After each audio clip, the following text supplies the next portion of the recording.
Hey listeners, this is Peter, and welcome back to the History Shorts podcast. This humble show is brought to you by the Podcast Republic, your ultimate listening app. Discover and subscribe to thousands of podcasts from around the globe, yours truly included, and all in one place. Download Podcast Republic now, available on Google Play and the Apple App Store. Today on History Shorts.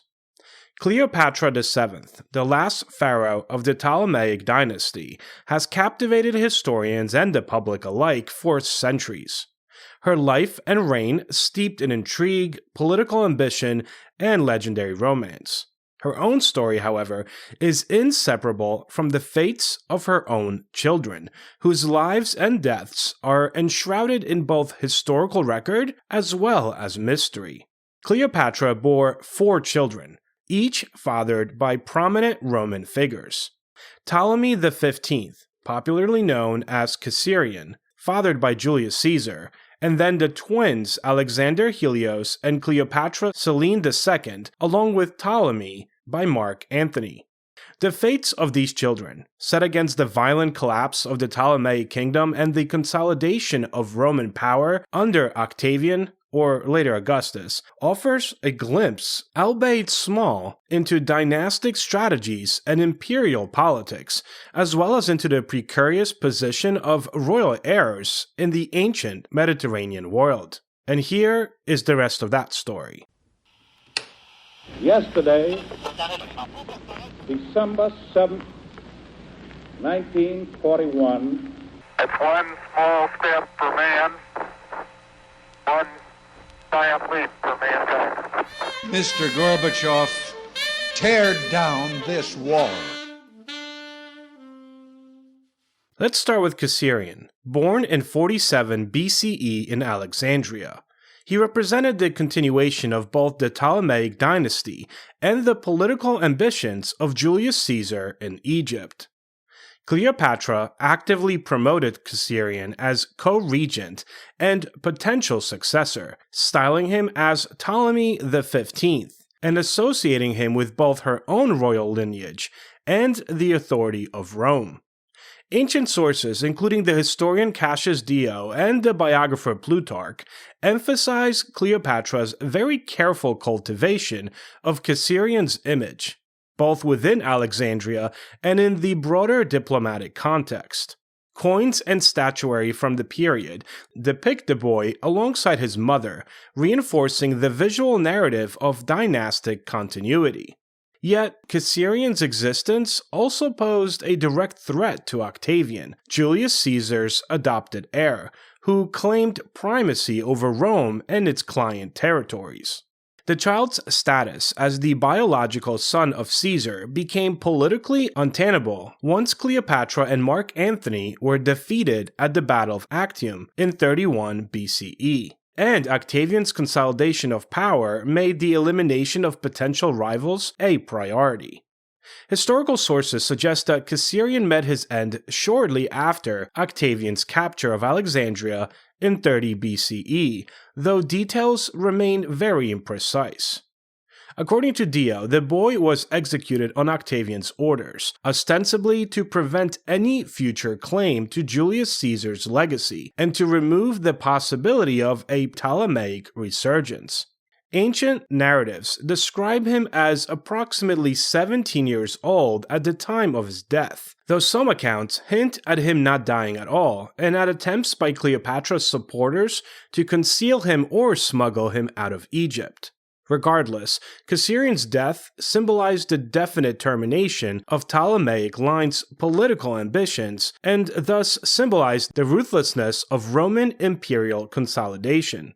The elimination of Caesarion demonstrates the strategic use of violence against any royal heir in antiquity, where dynastic continuity could be perceived as both a cultural imperative and, as in this case, a political threat. The fates of Cleopatra's other children, Alexander Helios, Cleopatra Selene II, and Ptolemy, are both better documented and much more complex, reflecting Octavian's strategic incorporation of the surviving royal family into the Roman world. Following the capture of Alexandria, Octavian displayed the 3 children during his triumph in Rome, parading them as symbols of his victory over Egypt and as trophies of his military and political prowess.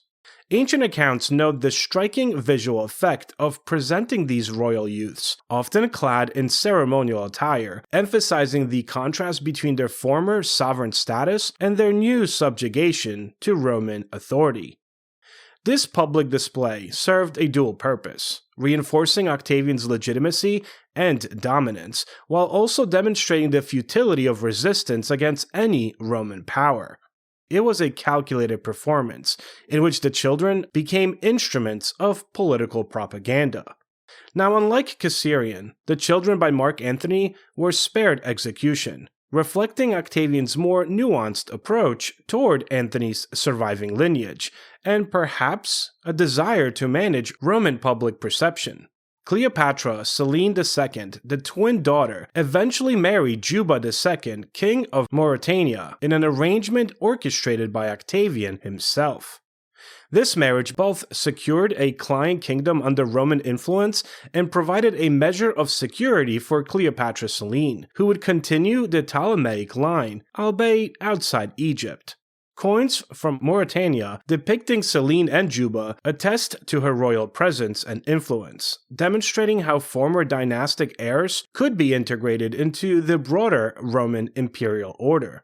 Historical records suggest that Selene exercised authority in her kingdom, participating in civic projects, urban planning, and coinage. In contrast, the fates of her brothers, Alexander, Helios, and Ptolemy, are far less certain, and historical sources offer very little beyond their early presence in Rome as captives. After the triumph, the records of both boys vanish from surviving narratives, leading to speculation about their ultimate destinies. Some historians propose that they may have died in childhood due to disease or neglect, which was common among child captives in antiquity. Others, however, suggest that they might have been quietly integrated into Roman households, or assigned to foster care under elite families. But concrete evidence remains elusive. These are both speculations. Their disappearance, however, definitely shows us this fragility of royal status in the aftermath of imperial conquest and the vulnerability of child heirs in geopolitical upheavals.